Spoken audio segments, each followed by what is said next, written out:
Thank you. First off, I mean, easy first question for you. You just got your first win at Seaforth. What's going through your mind right now? What we need to work on for next week. That's pretty much it. We come a long way. You were at the first game, but they're buying into what we're preaching. It's not really X's and O's. It's just execution and just performing your best when you need to. So that's the only thing I'm asking for right now. You had a couple of players that really stood out. We'll talk about overall improvements since the first game, but was it number 4, Anthony, and then number 7? Cooper also did great. I know Noah did really well as well. I mean, he was fast. I mean, it seemed like there was a couple of standout guys, especially on offense. But I know, talking about Anthony especially, I mean, he was all over the field tonight, especially on special teams. He was killing it. So, I mean, what do you got to have to say about some of those guys that kind of stepped up for you? Well, they had to step up. To be honest, we had to bench some guys. Hope everyone has a safe trip home. Because of grades and not making practice. So we had to make that point, and the people that got to play those roles stepped up. I know Anthony does football just as much as I do, so I know he's going to like pretty much if like I would die out there. You know what I'm saying? So I know he goes hard all the time. They're on my water bottle.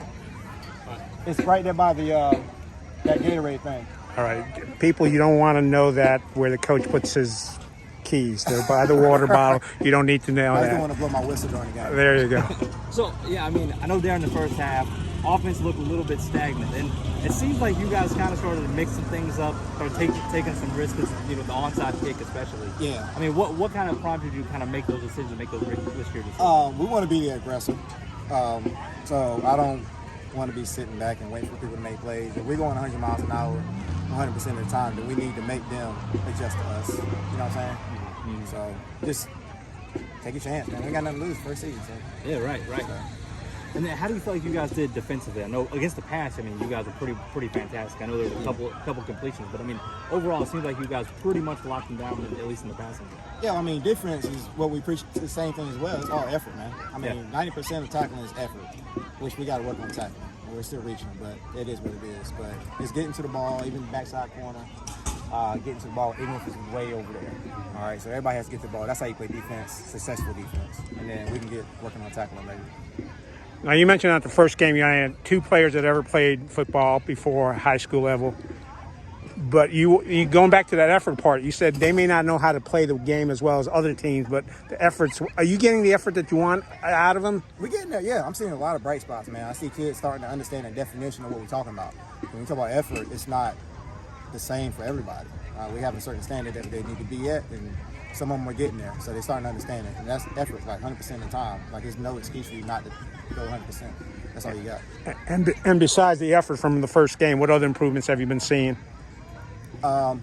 People are starting to ask questions, which are good. So, like relevant questions that, how can I say this, that pertain to what we're talking about, that will help them better. You know what I'm saying? So it's not like the regular football questions like, why do I need to block him, or how can I get inside of him, or, you know what I'm saying? Things that help them out better. So just better questions now. So. You also mentioned early on that football played an important part in your life and just getting you to where you are who you are.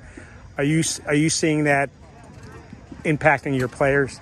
Yes, especially with this benching. So I saw a couple sad faces over there and asked me to get in. I was like, no, you got a 69. You need a 70. So I think 70 is pretty low, but it is what it is. So basically, you're not just teaching them football; you're teaching them the game of life. I mean, to me, football is life, man. So I think it's the greatest sport ever. I know there was a couple, rough games, earlier this season, but what was it about tonight that kind of clicked? You guys looked, really, you look pretty polished overall. I think it's the effort, man. Yeah. I mean, everybody came together. We had a kid, his first start was tonight because we had to bench a couple people. We only had like 6 linemen able to go. At the beginning, we only had about 4. We had to put one of our wide receivers at tackle at one point. Yeah.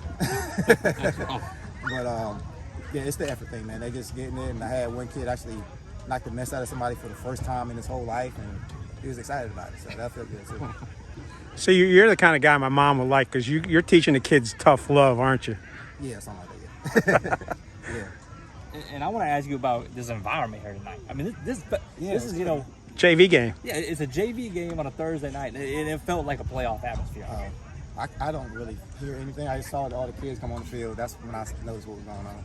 Yeah. So, and I mean, after the, you got to win. I mean, I know you were celebrating with the players. I mean, what was it, emotional wise? I guess what was kind of going through your head in that regard? It honestly hit me when I get home. I'm still thinking about stuff we need to work on. Yeah. But I just love, like, I know we had like a tailgate before, people lined up, and like seeing the students come down onto the field and celebrate us was like, that's what I want. I want it to be a community. I tell the kids when I first started, when I was in high school, my coach, when he first got there, my junior year, he told us, because we sucked before we went, like 1-9 and 3-8 or something crazy. He told us, it's always we won, you lost. So that's it. I want it to always be we won, we lost. They need to be with the community together. So I love the kids coming out here, celebrate with us. And so, what are you all kind of trying to do to foster that community? Because obviously, whatever it is working. We tried a couple things. Yeah. Just this stuff, and Brandon O'Neill has been doing a great job about getting things together, and we do a lot of stuff within school, trying to get these kids to try and get my football players to interact with other people and stuff like that. So, gonna kick a few more tires, see what works, see what sticks, or whatever you call it. I got another question. Victor asked you about how you feel about the win. What were you thinking when you saw that Gatorade jug coming at you? At first, I was like, I didn't want to get wet, but I'm like, hold up, maybe I should stop and enjoy this. You know what I'm saying? So I know I'm faster than all the kids. Oh man, you almost! I was gonna say, I was commenting. You almost outran those kids. That's also for them too. I want them to celebrate. I mean, I didn't even think about it, but they need to be a little more sneaky next time. It's not good at all. And I mean, obviously, to first win, you got the game ball in your hands. Yeah. But if you're going to give a game ball to somebody over there on offense, defense, whatever it may be, who are you giving it to? Man, whole team, man. Everybody stepped up tonight. Yeah. So staff and everything. So I think we're working together. It's not only the kids, but like the people up top as well. So I don't know if y'all hear your headphones, but there's a lot of chatter sometimes. I have to tell people to be quiet or switch to another channel. Yeah. You got anything else? I just want to know what's next for you guys. On the Northwood. So it'll be good. I coached it last year. It'll be good seeing the kids that I coached. So just coaching against them now. Yeah, how are you feeling about kind of having to return to play against those guys? It's what it is. I'm still trying to get W. So, I like it. I think that's all I have for you, Coach. All right, man. Thank you, Dane. Coach, thank you very much. Congratulations on winning and getting the game ball. I appreciate y'all, man. Thank you. Yep. Yeah, bye. Y'all have a good night. You too. All right.